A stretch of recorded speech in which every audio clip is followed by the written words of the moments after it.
Can't wait to get started on this new video. New house, new semester, new possibilities.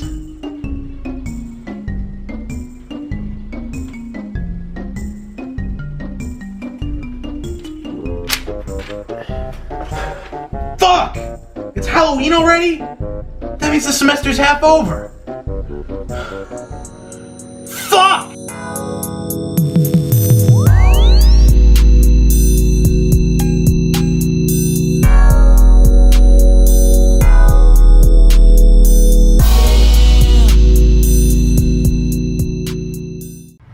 It's Halloween, apparently. And to celebrate, Overwatch has gotten all spooky with a new PvE survival brawl, a visual overhaul of the Hollywood map, and some incredible new cosmetic items, including some truly awesome skins.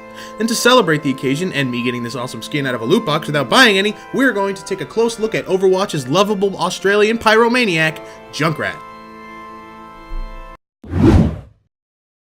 So this is the second entry in my Overwatch character spotlight series, in which I overanalyze the shit out of the heroes, which is basically all just an excuse for me to blow smoke up the butthole of one of the best and only games I've been playing for the last 5 months. The game is good, guys. Seriously.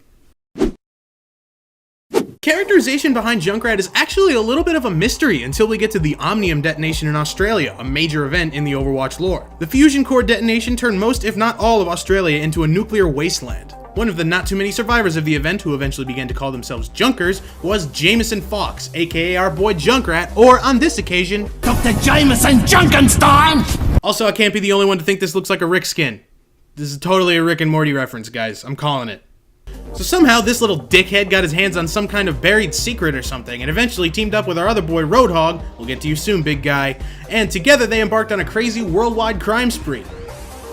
And there we have JUNKRAT. He's a crazy, maniacal, bank-robbing, criminal piece of shit, and I fucking love him. His personality and lines are fucking hilarious, and his voice actor, along with all of them in Overwatch to be honest, are spot on. Kudos to Blizzard for creating villain characters that you actually want to root for, a task that I can't imagine is easy. Also, fun fact, JUNKRAT is over 6 feet tall. He's hunched over like 30 degrees, and he's still as tall as like Soldier 76. So JUNKRAT is listed as a defense character, which means he's very good at perching himself in a strategic location and raining absolute unholy hellfire upon his enemies. Even the game tells you to try and keep a height advantage over him because he's so effective from an elevated position. And I can concur with that. But it's not the only way to play JUNKRAT, and we'll get to that later. But for now though, let's talk toys. JUNKRAT's primary is the frag launcher, a fucking homemade handheld grenade launcher. His abilities are a concussion mine that does quite a bit of damage and also a fuck ton of knockback, and a bear trap that damages enemies and keeps them stationary for about 5 seconds. The concussion mine is probably one of the most versatile abilities in the entire game. You can just fastball it toward anyone who's giving you shit and blow it up in their face, and an alternative use for it is that it can actually propel you into the air during gameplay. So, you can pull off some crazy maneuvers with this thing, gaining access to a lot of otherwise tricky or inaccessible areas, or getting some massive air and raining some very unexpected and satisfying fire down on the enemy team.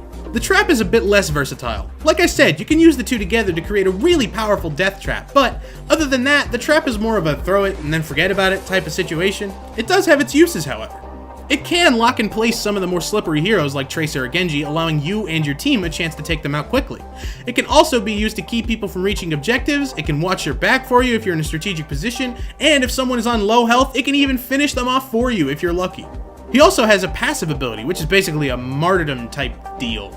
Basically, when you die, you poop out a bunch of live grenades, and if you're lucky, and the person who killed you is fucking dumb, you can get some very satisfying instant revenge. I found it particularly effective against Reaper, because while someone's playing Reaper, you drop those health pickups when you die, and it's not easy to break the habit of picking those up. I've fucked myself multiple times by doing that.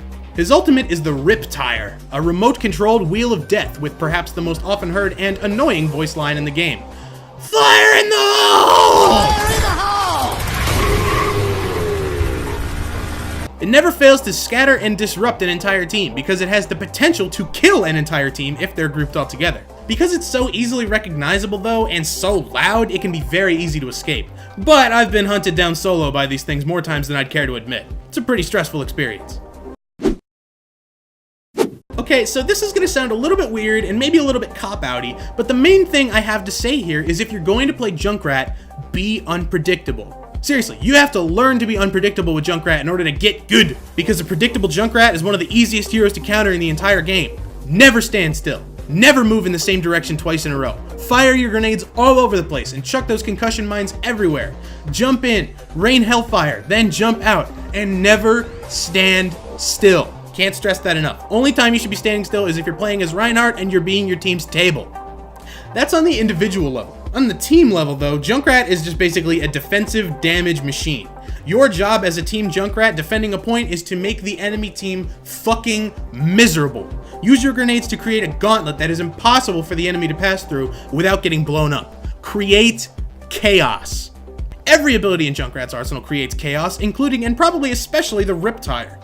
If you're lucky enough to pair this thing with another player's ult like Reinhardt's or Zarya's, you've got an easy play of the game on your hands.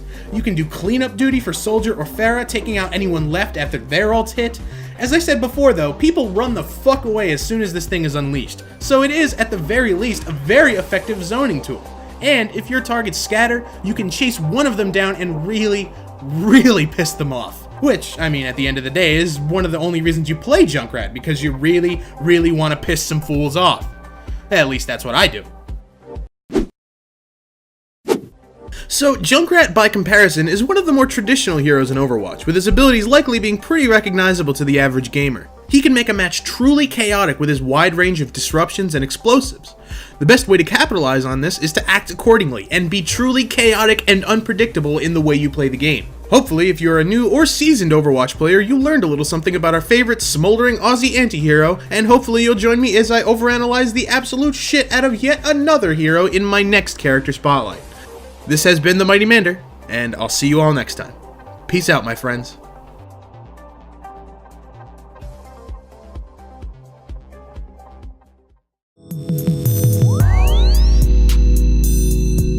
So hey, thanks for watching this second Overwatch character spotlight video. I wasn't sure if I was going to make another one, but hey, I figured, you know, the Halloween update gave me the perfect opportunity to do it on our buddy Junkrat. So that was fun. I'm still having fun playing the game, so that's a thing. I'm gonna try and get this out for Halloween, so I hope that happens.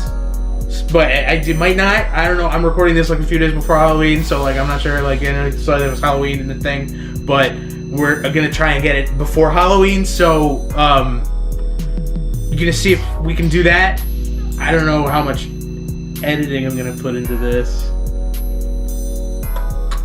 All right.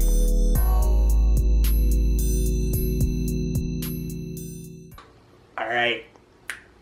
That's all you wanted to do? See you guys in the, yeah, that's pretty much all I wanted to do. Oh. See you guys in the next video. I don't know how many other YouTubers you've ever heard say that. Alright, that's pretty much all I wanted. I didn't realize I messed it up. I don't care.